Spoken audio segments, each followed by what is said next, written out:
analytics as usual. Do I need to spell it?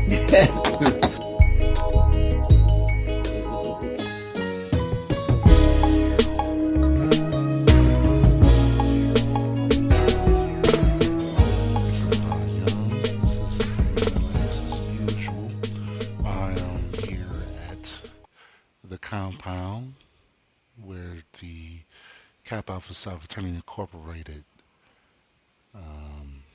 fellowship at. Today we're going to discuss underdogs, people that are considered counted out, not picked to win, forgotten or forgotten about, overlooked, not respected. The Cleveland Browns, right? So we all know that the situation with Deshaun Watson, he won't return back to the Cleveland Browns until week 13 when we play the Houston Texans. And by the time he returns, it's going to, some are basically saying that the season is going to be over with by then, or it's a wash, right? I want to take a different angle on this, and hopefully you guys can understand where I'm coming from about this. So, underdogs. Now, me personally, okay, I have had people that has been close to me, like very, very, very close to me, give up on me, write me off, basically quit on me. Like they didn't see the direction or they didn't see the vision that I may have had, and in their mind, I'm a lost cause. And it hurts. It stings, man, because you think about all of the past when the same individuals is on your side and were rooting for you and supporting you, and then in a blink of an eye, they change their tune, and it hurts. And you would think that these people would not do it, but that's not being realistic because we live in a society where everybody is going to go with what's hot, okay? And the moment that you're not, then they're out. And that's just the way things unfortunately go. And if we was to apply this to the Cleveland Browns, the moment that Deshaun Watson went out, is just immediately everybody ruled against us. They basically are saying that we can't weather the storm, that because we don't have Deshaun Watson behind center, because we don't have Baker Mayfield, all of a sudden now we're counted out, right? They fail to realize that we still have, minus the center, we still have the same offensive line, and the center is a big, important element of that entire unit. I'm not going to front. But we still got the same system in place.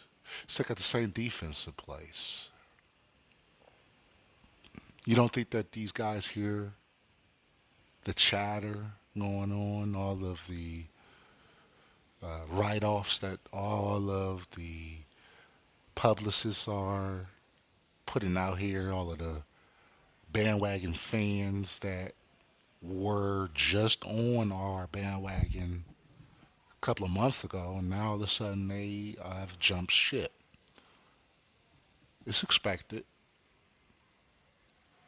I expect that. And I don't understand why you guys may not expect that, but it's It's part of the business. You see people's true colors when you're in the midst of adversity, right? And this is the same thing that we're currently witnessing now. To think that the Browns can't jump off to a hot start at the beginning of the season, to be able to beat the Panthers, to be able to beat the Jets, to be able to beat the Falcons, to be able to beat the Steelers, to think that the Browns can't pull out those victories, give albeit that we don't have Deshaun Watson, and I get that, but to think that the Browns can't pull that off, and you just called yourself a Browns fan a couple of weeks ago, it's hair scratcher to me. It should be hair scratcher to you. Just because we aren't able to see what's in somebody's mind or what drives an individual, what steps the individual has taken behind closed doors that we are unable or are not privy to have access to. Just because we don't see those things doesn't mean that it's not taking place. I spoke with an individual that basically thinks that if something doesn't happen in their presence, then it's a lie, which is kind of weird, but it just lets you know that everybody isn't thinking the same way, and there's always going to be some people that are optimistic. There's going to be some people that are pessimistic, and then there's just going to be some people that just really hope for failure and think of the worst and expect the worst to happen. But just because you don't witness something doesn't mean it's not happening. Just because we're not in Berea each day to see them practicing, see them going through the repetition, seeing them carry out the game plan, seeing them in the study room looking at film together, dissecting X's and O's, just because we don't see them as a collective unit doing that doesn't mean it's not happening. Everybody is wired to think everything in between your eyes and your ears is real world, is reality, and it's not at all the case. I challenge you all to go to an ocean or a lake and just look out there. Look at the lake. Look how big the lake is. Look how big the ocean is. Then I want you to look at yourself. You are a small piece of this entire makeup. Just because your reality may suggest certain flaws or certain things that's not formulating doesn't mean that it's not happening. I think we got to stop that.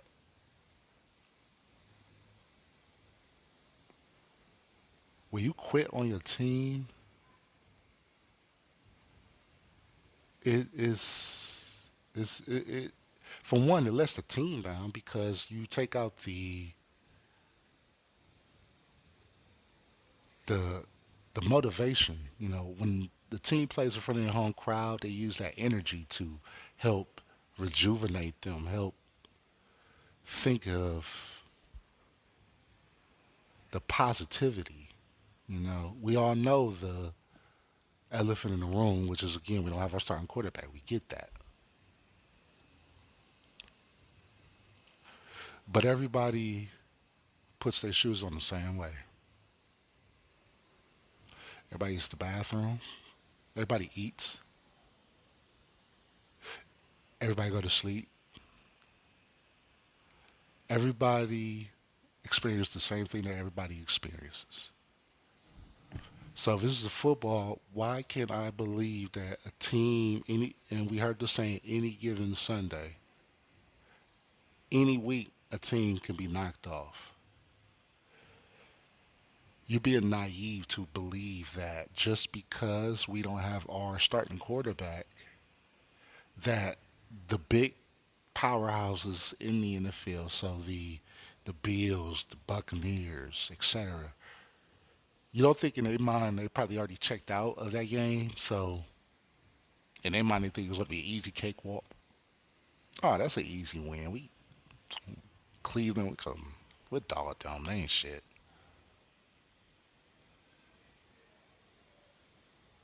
That's disrespectful to the players. They put a lot of time, a lot of hard work, and a lot of effort into making sure that the season isn't lost.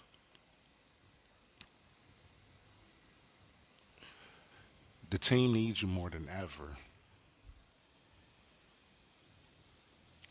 The same people that was on social media suggesting that, oh, I'm a Cleveland Browns fan, and we went through the Bakerism with everybody that was taking shots at people just because they seen the flaws and deficiencies of Baker Mayfield.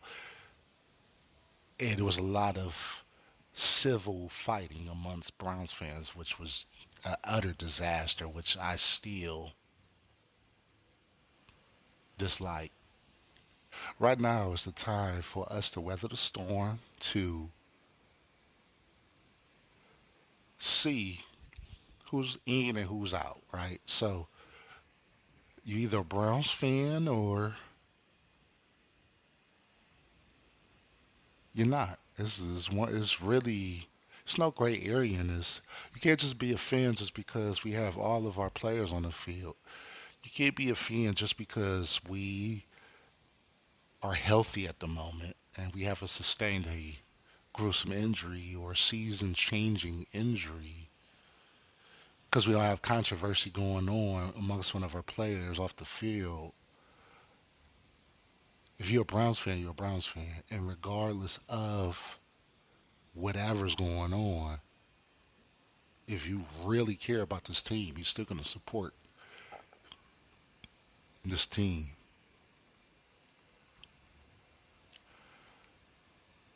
We're going to learn a lot about our fans. It's the same thing applies. Like I'm gonna learn, like going through controversy, you learn a lot about your friends, your family, associates, enemies. You start to depict a power rankings. And this is like really one of those parts of the movie that we're gonna really see who's in and who's out. It's your boy Jason Vaughn, Manalytics as usual. Thank you for tuning in. Go Browns. Same team, same color, same helmet.